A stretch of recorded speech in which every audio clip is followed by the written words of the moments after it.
Hola, soy Marco T., psicólogo. Hablamos temas logopédicos. Voy a hablar de la afasia. La afasia es un trastorno neurológico que se debe a una lesión en la zona del cerebro que interviene en el lenguaje y que dificulta seriamente la capacidad del afectado para lograr una comunicación con los demás. Hay unos apuntes de la doctora Mireya Cortavitarte. Ella es logopeda experta en patologías de la voz. Veamos el tratamiento de la afasia. La lesión que padece un paciente afásico le imposibilita expresarse, pero eso no implica que no entienda o no sepa lo que quiere decir. Entremos en materia. ¿Qué es la afasia? ¿Cuáles son los tipos de afasia? ¿Cuáles son sus características? Veamos algo de su tratamiento y también te voy a dar unos consejos para que la familia pueda ayudar a nuestro paciente afásico.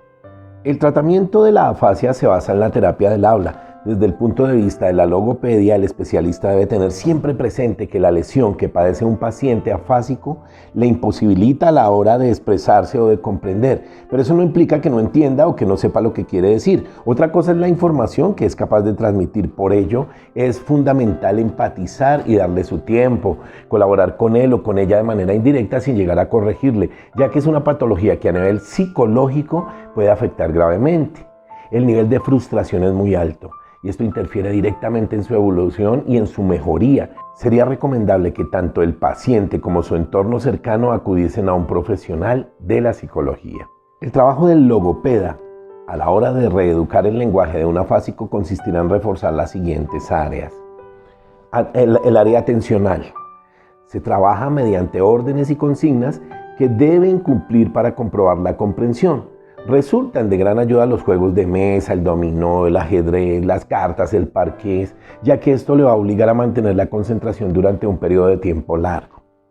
La otra parte es la memoria. Se puede trabajar a través de cosas tan sencillas y rutinarias como elaborar la lista de la compra, recordando elementos que se le presentan o forman parte de una zona concreta de la casa o del mobiliario, tocando diferentes texturas de alimentos que hay en el hogar para que la vía de entrada no sea siempre visual, sino también reforzando otras áreas sensoriales de los sentidos como el olor, el tacto y el oído.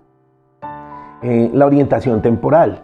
Se le pide al propio paciente que indique la fecha, obligándole a buscar referencias y una organización para una correcta ubicación temporal.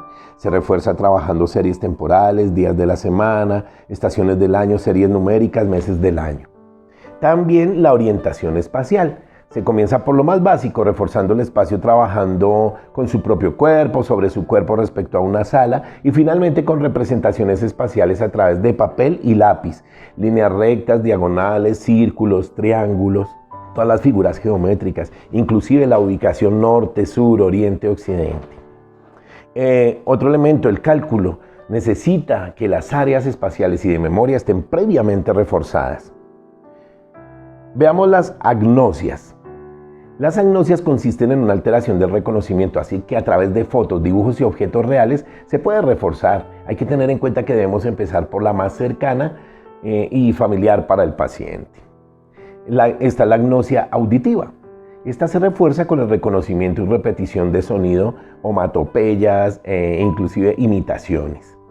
La agnosia visual se trabaja a través de juegos de memoria de parejas, identificando formas, símbolos, colores, pictogramas y tamaños.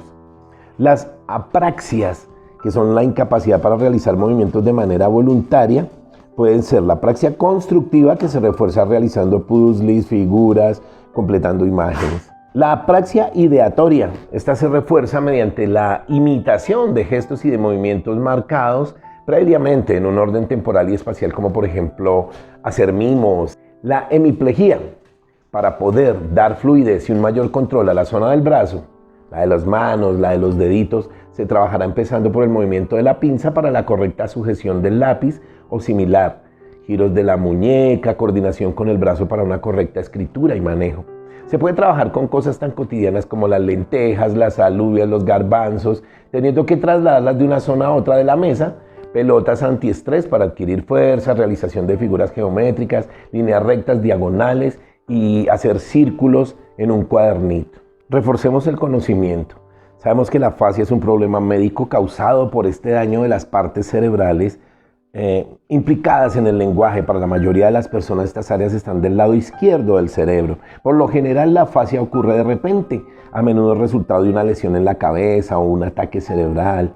También puede desarrollarse poco a poco, como en el caso de un tumor en el cerebro o una enfermedad neurológica progresiva. El trastorno afecta la comprensión de lo que dicen los demás, así como el habla. También afecta la lectura y la escritura. La afasia puede aparecer junto con algunos trastornos del habla, entre ellos la apraxia, ¿cierto? Estos también son resultado de un daño cerebral. La mayoría de las personas que tienen afasia son adultos de mediana edad o mayores, pero cualquier persona puede tenerla, incluso los niños pequeños. De acuerdo con la Asociación Nacional de la Afasia, actualmente hay en Sudamérica 1 millón de personas que tienen afasia, casi 180,000 casos nuevos cada año. Los hombres y las mujeres tienen la misma probabilidad de tener afasia. Un ataque al cerebro ocurre cuando un coágulo de sangre o una rotura en un vaso sanguíneo no deja que el flujo de sangre llegue a alguna parte del cerebro. Las células cerebrales mueren cuando no reciben su cantidad normal de sangre, ya que ésta transporta el oxígeno y los nutrientes importantes. Otras causas de lesión en el cerebro son golpes graves en la cabeza, tumores en el cerebro, heridas de bala, infecciones en el cerebro y trastornos neurológicos progresivos, como puede ser el Alzheimer. Hay 2 clases de afasias, está la fluente y la no fluente. Dentro de estos grupos hay varios tipos. El tipo más común de afasia fluente, la afasia de Wernicke, puede resultar de un daño al lóbulo temporal del cerebro. Las personas con afasia de Wernicke pueden hablar en oraciones largas y completas que no tienen sentido, añadiendo palabras innecesarias e incluso inventando palabras. Las personas con esta afasia a menudo no son conscientes de sus errores al hablar. Otra característica de este tipo de afasia es la dificultad para comprender el habla. El tipo más común de afasia no fluente es la afasia de Broca. Las personas con la afasia de Broca tienen una lesión que afecta principalmente el lóbulo frontal del cerebro. Es común que las personas con afasia de Broca tengan debilidad o parálisis del brazo y la pierna derecha. Esto es porque el lóbulo frontal, donde está la lesión, también controla los movimientos del cuerpo. Aunque pueden entender lo que se les dice y saber lo que ellos quieren decir, muchas veces hablan con frases cortas y eso lo logran con un gran esfuerzo. A menudo dejan de decir las palabras cortas como y, es, el o la. Por ejemplo, una persona con afasia de Broca podría decir caminar perro, queriendo decir sacaré a caminar al perro. O tal vez diga libro, 2 mesa, cuando quiso decir hay 2 libros sobre la mesa. Por lo general, las personas con afasia de Broca comprenden bastante bien lo que dicen los demás. Por eso, a menudo se dan cuenta de sus dificultades y se pueden frustrar fácilmente. Otro tipo de afasia no fluente es la afasia global. Es causada por daño a grandes proporciones de las áreas del cerebro relacionadas con el lenguaje. Las personas con la afasia global tienen gran dificultad para comunicarse, por lo que su habla y comprensión del lenguaje pueden ser extremadamente limitados. Es posible que ni siquiera puedan decir unas pocas palabras o repitan las mismas palabras o fraseen una y otra vez. Pueden tener problemas incluso para entender palabras y oraciones sencillas.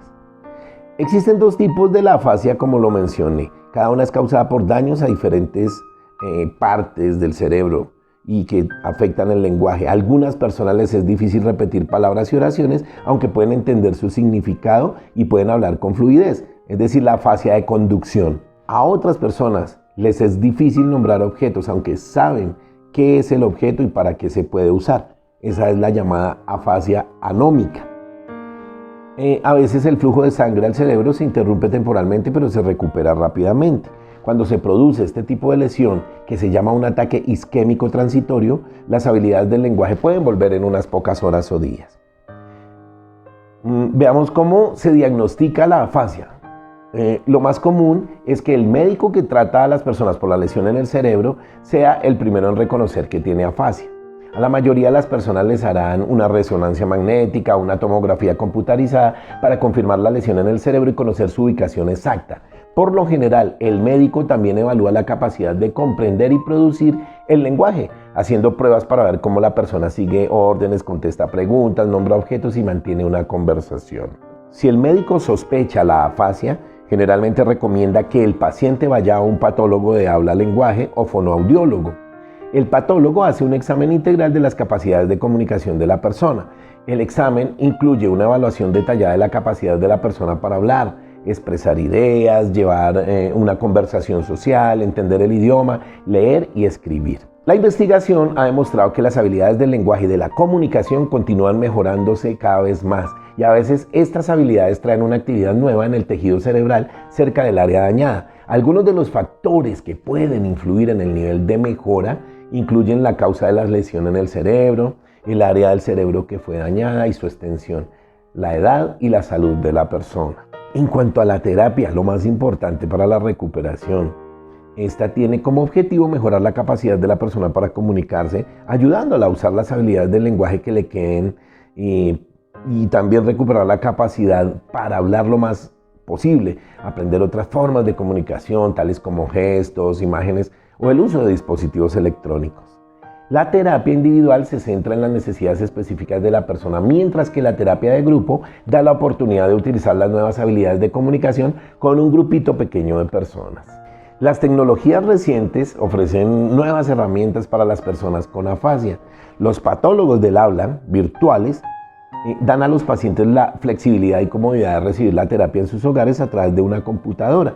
El uso de aplicaciones de generación de voz en aparatos móviles como las tabletas también pueden servir como una forma alternativa de comunicarse para las personas que tienen dificultades para usar el lenguaje hablado. Cada vez más los pacientes con afasia participan en actividades tales como grupos de lectura, grupos de tecnología, grupos de arte, teatro. Estas experiencias ayudan a que estas personas recuperen su confianza y la autoestima social, además de mejorar sus habilidades de comunicación. En la mayoría de ciudades grandes hay grupos de personas que han tenido un ataque al cerebro o grupos regionales de apoyo formados por personas que han tenido este problema médico. Y ellos pueden ayudar a la persona y su familia a adaptarse a los cambios de vida que se presentan al tener un ataque al cerebro y a la mismísima afasia. Lógicamente, la terapia integral, incluyendo a los psicólogos, es muy importante. La participación de los familiares es una parte esencial en el tratamiento de la afasia, ya que los familiares pueden aprender la mejor manera de comunicarse con su ser querido. Esto ayuda a que los familiares participen en las sesiones de terapia, si es posible, hablen de una manera más simple, usando frases cortas y sencillas con la persona afectada. Es necesario que los familiares ayuden a repetir el contenido de las palabras y escriban palabras claves para aclarar el significado según sea necesario. Hablar de manera natural y de forma apropiada siempre es importante. Es necesario también limitar las distracciones cuando sea posible, como apagar o bajarle el volumen a la radio o a la televisión cuando vayamos a hablar. Siempre hay que incluirlo o incluirla en las conversaciones. Hay que pedir y valorar su opinión, especialmente sobre los asuntos familiares. Hay que animar cualquier tipo de comunicación, ya sea mediante el habla, los gestos, las señales o los dibujos. Hay que evitar, ojo con esto, hay que evitar corregir lo que dice. Hay que darle más tiempo para hablar, hay que ser pacientes, hay que ayudarlos a participar en actividades fuera del hogar. Busquemos grupos de amigos que puedan hablar con él y que tengan el mismo chip de nosotros, el chip de la comprensión y de la paciencia. Miremos ¿qué investigaciones hay hasta el momento relacionadas con los casos de afasia? Los investigadores están probando nuevos tipos de terapia del habla y el lenguaje en las personas con afasia, tanto en casos recientes como en crónicos, para ver si los nuevos métodos pueden ayudar a la persona a recuperar mejor las palabras, la gramática, la prosodia, es decir, el tono y otros aspectos del habla. Algunos de estos nuevos métodos se basan en mejorar las capacidades cognitivas que apoyan el procesamiento del lenguaje, como la memoria y la atención a corto plazo. Otros implican actividades que estimulan las representaciones mentales de sonidos, palabras y frases, haciéndolos más fácil de acceder y recuperar. También los investigadores están estudiando terapias con medicamentos, la farmacoterapia, con un enfoque experimental para el tratamiento de la afasia. Algunos estudios están viendo si los medicamentos que afectan los neurotransmisores químicos en el cerebro se pueden utilizar en combinación con la terapia del habla y el lenguaje para mejorar la recuperación de diversas funciones del lenguaje. También hay otras investigaciones que se están centrando en el uso de métodos avanzados de imágenes como la resonancia magnética funcional para explorar precisamente cómo un cerebro normal procesa el lenguaje y cómo lo hace un cerebro dañado, así como para entender los procesos de recuperación. Este tipo de investigación puede mejorar el conocimiento de cómo las áreas involucradas en el habla y la comprensión del lenguaje se reorganizan después de una lesión en el cerebro. Los resultados podrían tener implicaciones para el diagnóstico y tratamiento de la afasia y también otros tratamientos neurológicos. Un área relativamente nueva de interés en la investigación de la afasia es la estimulación cerebral no invasiva en combinación con la terapia del habla y del lenguaje. Dos de estas técnicas de estimulación cerebral, la estimulación magnética transcraneal y la estimulación transcraneal de corriente directa, ellas alteran temporalmente la actividad normal del cerebro en la región que se está estimulando. Los investigadores originalmente usaron estas técnicas para tratar de entender las partes del cerebro que juegan un papel en el lenguaje y la recuperación después de un ataque al cerebro. Recientemente, los científicos están estudiando si esta alteración temporal de la actividad del cerebro podría ayudar a las personas a volver a aprender cómo usar el lenguaje. Nos vemos en un próximo video. Chao.